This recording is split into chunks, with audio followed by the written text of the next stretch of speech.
काव्य भाषा के रूप में अवधि का उदय और विकास। मध्यकाल में अवधि और ब्रजभाषा के रूप में विकसित हुई। परिणामतः अवधि सीमित क्षेत्र की बोली न रहकर विस्तृत क्षेत्र में प्रयुक्त होने वाली काव्य भाषा बन गई। अवधि भाषा का प्रयोग सर्वप्रथम हिंदी में सूफी कवियों ने अपनी रचनाओं में किया। मुल्ला दाऊद कृत चंदायन रचना काल 1379 ईस्वी सूफी प्रेमाख्यानों में सबसे पहली रचना है। इसके अतिरिक्त अवधि में लिखी गई कुछ अन्य कृतियां निम्न प्रकार हैं। कवि का नाम, रचना का नाम, रचना काल। मुल्ला दाऊद चंदायन 1379 ईस्वी। ईश्वरदास सत्यवती कथा 1501 ईस्वी। शेख कुतुबन मृगावती 1503 ईस्वी। जायसी की पद्मावत 1540 ईस्वी में आई। मंझन ने मधुमालती 1545 ईस्वी में लिखा। उस्मान की चित्रावली 1613 ईस्वी में आई। उसी दौरान जलालुद्दीन की जमाल 25 भी आई। शेख नबी ज्ञानदीप 1619 ईस्वी। साथ ही नूर मोहम्मद की अनुराग बांसुरी, कासिम शाह की हंस जवाहिर, ख्वाजा अहमद की नूरजहां और कवि नसीर की प्रेम दर्पण भी उसी दौरान आई। अवधी भाषा का साहित्यिक रचनाओं में प्रयोग सूफी कवियों के उपरांत राम भक्त कवियों ने किया, जिनमें तुलसीदास प्रमुख हैं। स्मरणीय है कि तुलसीदास ने अपना महाकाव्य रामचरितमानस अवधी भाषा में ही लिखा है। राम भक्ति शाखा के कवियों एवं उनके लिखे ग्रंथों का विवरण निम्न प्रकार है। तुलसीदास रामचरितमानस, माधवदास रामरासो, अग्रदास रामाष्टायम एवं राम ध्यान मंजरी, ईश्वरदास भरत मिलाप, हृदयराम हनुमान नाटक। जायसी की अवधि ठेठ ग्रामीण अवधि है, जबकि तुलसी की अवधि शुद्ध साहित्यिक परिनिष्ठित अवधि है। संस्कृत के विद्वान होते हुए भी तुलसी ने अपनी अभिव्यक्ति लोक भाषा में की है। उनकी अवधि में संस्कृत की लोक कोमलांत पदावली का सुंदर प्रयोग भी उपलब्ध होता है। तुलसी का ब्रजभाषा पर भी समानाधिकार था। उन्होंने कवितावली वीणा पत्रिका की रचना ब्रजभाषा में की है। आधुनिक काल में पंडित द्वारिका प्रसाद मिश्र ने कृष्णायन की रचना अवधी भाषा में की है, जो कृष्ण चरित्र को प्रस्तुत करने वाला महाकाव्य है। रमई काका भी आधुनिक अवधि के कवि हैं। अवधि काव्य भाषा के रूप में किस प्रकार विकसित हुई, इसका विवरण यहाँ प्रस्तुत है। आधुनिक कालीन भारतीय आर्य भाषाओं का विकास अपभ्रंश के क्षेत्रीय रूपों में हुआ। पश्चिमी हिंदी का विकास जहाँ शौरसेनी अपभ्रंश से माना जाता है, वहीं पूर्वी हिंदी का विकास अर्धमागधी अपभ्रंश से माना गया है। अवधि पूर्वी हिंदी के अंतर्गत आने वाली प्रमुख बोली है, अतः अवधि का विकास अर्धमागधी अपभ्रंश से हुआ है। अवधि के लिए दो अन्य नाम कौशली और वैश्यवाड़ी भी है, किंतु अवधि नाम ही अधिक प्रचलित है। अवध प्रांत में प्रयुक्त होने वाली अवधि का साहित्य में प्रयोग सूफी कवियों एवं राम भक्त कवियों ने किया। यहाँ हम अवधि का काव्य भाषा के रूप में विकास इन्हीं दो धाराओं के कवियों के संदर्भ में करेंगे। सूफी कवियों द्वारा प्रयुक्त अवधि हिंदी में प्रेमाख्यानक काव्य परंपरा में के कवियों ने अवधि भाषा का प्रयोग अपने प्रेम कथाओं में किया। सभी प्रेमाख्यानक अवधि में नहीं लिखे गए, अपितु उनमें से कुछ राजस्थानी एवं ब्रजभाषा में भी लिखे गए हैं। अवधि भाषा में रचित प्रेमाख्यानों का विवरण अग्र प्रकार है। चंदायन, इस ग्रंथ की रचना मुल्ला दाऊद ने 1379 ईस्वी में की थी। डॉक्टर राम कुमार वर्मा ने इसे ही सूफी प्रेमाख्यानक काव्य परंपरा का प्रथम ग्रंथ मानते हैं। डॉक्टर माता प्रसाद गुप्त ने इसे लोर कहा या लोर कथा कहा है। डॉक्टर परमेश्वरी लाल गुप्त ने इसका एक पाठ चंदायन नाम से संपादित किया है।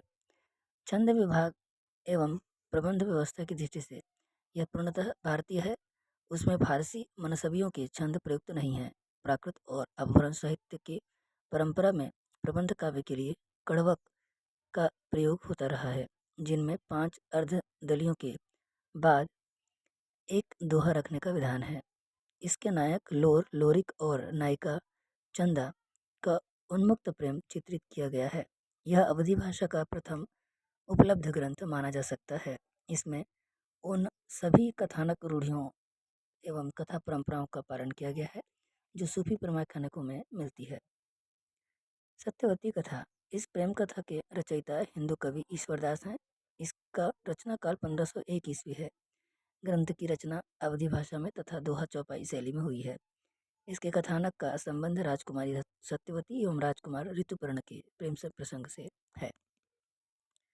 मृगावती अवधि भाषा में रचित मृगावती को आचार्य रामचंद्र शुक्ल प्रेमाख्यानक काव्य परंपरा का प्रथम ग्रंथ मानते हैं, जिसकी रचना 1503 ईस्वी में हुई। इसका नायक एक राजकुमार है जबकि नायिका मृगावती है। कथा की परिणति शांत रस में हुई है। दोहा चौपाई छंदों में रचित इस ग्रंथ की भाषा शुद्ध अवधि है। शैली में सरलता, प्रवाह एवं सरलता विद्यमान है। पद्मावत पद्मावत नामक महाकाव्य की रचना सूफी कवि मलिक मोहम्मद जायसी ने 1540 ईस्वी में की। इसमें चित्तौड़ के राजा रत्नसेन एवं सिंहल द्वीप की राजकुमारी पद्मावती की प्रेम कथा है। डॉक्टर हरदेव बाहरी के अनुसार जायसी से बहुत पहले प्राकृत भाषा में रचित रत्नशेखर कथा मिलती है, जिसकी कथा वस्तु पद्मावत से गहरा साम्य रखती है। हो सकता है जायसी ने उसी ग्रंथ या उससे मिलती जुलती कथा वाले किसी अन्य ग्रंथ को अवधि भाषा में रूपांतरित कर दिया हो। पद्मावत की रचना अवधि भाषा में तथा दोहा चौपाई शैली में हुई है। यह अवधि भाषा में रचित हिंदी का प्रथम महाकाव्य कहा जाता है। जायसी रायबरेली जिले के जायस नामक स्थान के रहने वाले थे, जो अवध क्षेत्र में आता है, इसलिए उन्होंने पद्मावत में ठेठ ग्रामीण अवधि का प्रयोग किया है। उनके द्वारा प्रयुक्त शब्द, क्रिया रूप, मुहावरे और लोकोक्तियां ठेठ अवध क्षेत्र के हैं। पद्मावत में 7 अर्धलियों के बाद एक दोहा देकर कड़वक बनाया गया है। मधुमालती मधुमालती नामक प्रेमाख्यानक काव्य की रचना 1545 ईस्वी में मंझन ने की। इसका नायक मनोहर एक राजकुमार है तथा नायिका मधुमालती नामक राजकुमारी है। इसकी रचना अवधि भाषा में तथा दोहा चौपाई शैली में की गई है। 5 अर्धलियों के बाद दोहे को रखकर कड़वक बनाया गया है। माधवातल कामकंदला इस प्रेम कथा पर इसी नाम से पहले भी अनेक कवियों ने अपने ग्रंथ लिखे। अवधि भाषा में आलम ने माधवनल कामकंदला की रचना 1584 ईस्वी में की। 5 चौपाइयों के बाद एक दोहा देकर कड़वक की रचना की गई है।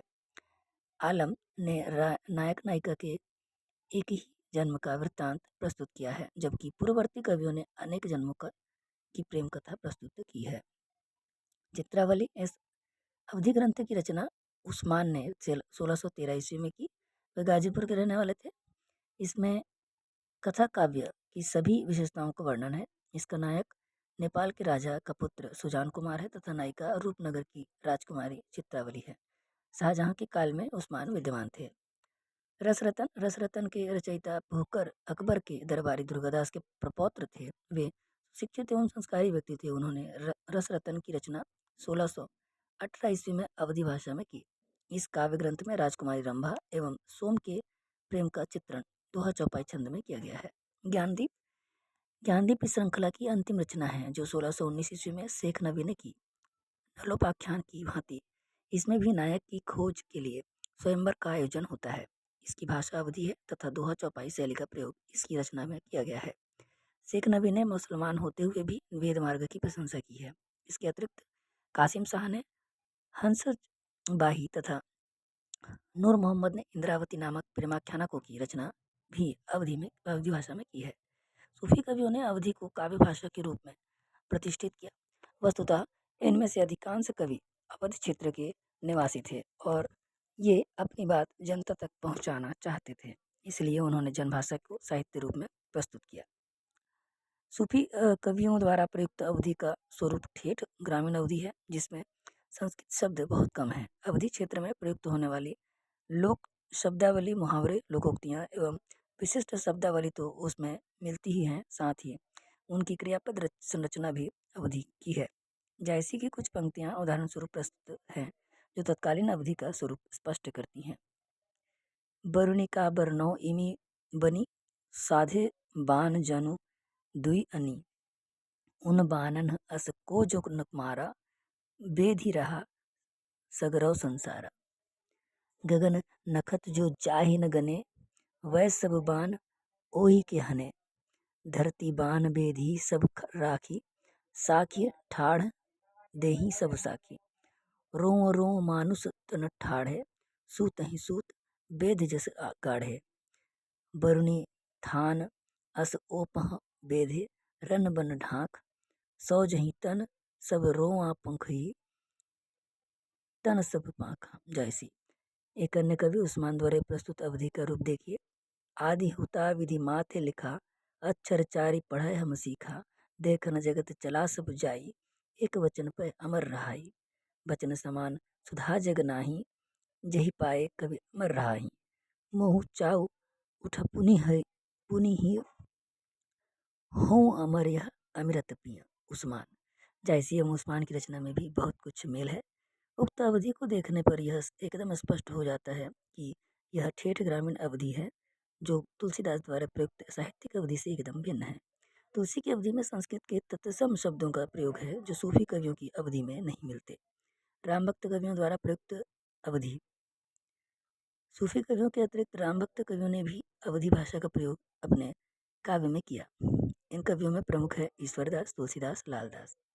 ईश्वरदास ने सत्यवती कथा नामक ग्रंथ की रचना प्रेमाख्यानक परंपरा में की। इसके अतिरिक्त रामकथा से संबंधित दो प्रमुख ग्रंथ भरत मिलाप और अंगद पैज उन्होंने अवधि भाषा में लिखे। ईश्वरदास के अतिरिक्त गोस्वामी तुलसीदास ने रामचरितमानस नामक महाकाव्य की रचना अवधि भाषा में 1574 ईस्वी में की। यह हिंदी का गौरव ग्रंथ है, जिसकी रचना दोहा चौपाई शैली में की गई है। रामचरितमानस के अतिरिक्त तुलसी ने कवितावली, गीतावली, बरवई रामायण, पार्वती मंगल, रामलला नहचू नामक ग्रंथ की अवधि भाषा में लिखे हैं। तुलसी की अवधि शुद्ध परिनिष्ठित साहित्यिक अवधि है, जिसमें संस्कृत की शब्दावली का प्रयोग प्रचुरता से किया गया है। जायसी की अवधि से तुलसी की अवधि इस रूप में भिन्न है कि जायसी ने ठेठ ग्रामीण क्षेत्र में बोली जाने वाली अवधि का प्रयोग किया है, जबकि तुलसी की अवधि को ग्रामीण अवधि न मानकर साहित्यिक अवधि माना जाता है। तुलसीदास की काव्य प्रतिभा के तेज से उस काल के अन्य कवि इतने अभिभूत थे कि वे अवधि में काव्य रचना कर ही नहीं सके। वे जानते थे कि उनकी कविता की तुलना उनके समकालीन तुलसी से की जाएगी, जिसमें वे कहीं नहीं टिक सकेंगे। तुलसीदास ने अपने समय में प्रचलित सभी कवि शैलियों में काव्य रचना की। कविता सवैया शैली, दोहा चौपाई शैली, बरवय शैली, गीति शैली सभी उन्होंने अपनाई। प्रबंध सौष्ठव, चित्रांकन, अलंकरण विधान, प्राकृत चित्रण, भाषा और छंद योजना की दृष्टि से भी वे अद्वितीय हैं। तुलसी के अतिरिक्त लालदास ने अवध विलास की रचना 1643 ईस्वी में की है, जिसमें राम जन्म से वनगमन तक की कथा है। इसकी रचना अवधि भाषा में तथा दोहा चौपाई शैली में की गई है। तुलसी की संस्कृत निष्ठ अवधि के दो उदाहरण प्रस्तुत हैं। अमिय मोरिमय चूर्ण चारु, समन सकल भवरुज परिवारो, सुकृत संग तनु विमल विभूति, मंजुल मंगल मोद प्रसूति, जगमन मंजू मुकुर मल हरणी, किए तिलक गुण गण बस करनी, बंदौ अवधपुरी अति पावनी, सरजू सरी कलि कलुष नसावनी, प्रणवं पुर नर नारी बहोरी, ममता निज पर प्रभु ही न थोरी, सिय निंदक अग ओघ नसाए, लोक विशोक बनाई बसाए, बंदौ कौशल्यादिशि प्राची, कीरति जासु सकल जग माची। आधुनिक काल की अवधि। अवधि भाषा का साहित्य में प्रयोग भक्ति काल के उपरांत लगभग समाप्त प्राय हो गया, क्योंकि अधिकांश कवियों ने काव्य भाषा के रूप में ब्रज भाषा को अपना लिया। संपूर्ण रीतिकाल पर ब्रज भाषा का आधिपत्य रहा है। आधुनिक काल में मध्य प्रदेश के मुख्यमंत्री रहे पंडित द्वारका प्रसाद मिश्र ने दोहा चौपाई शैली में अवधि भाषा में कृष्णायन नामक ग्रंथ की रचना की, जो कृष्ण कथा पर लिखा गया अवधि का आधुनिक महाकाव्य है।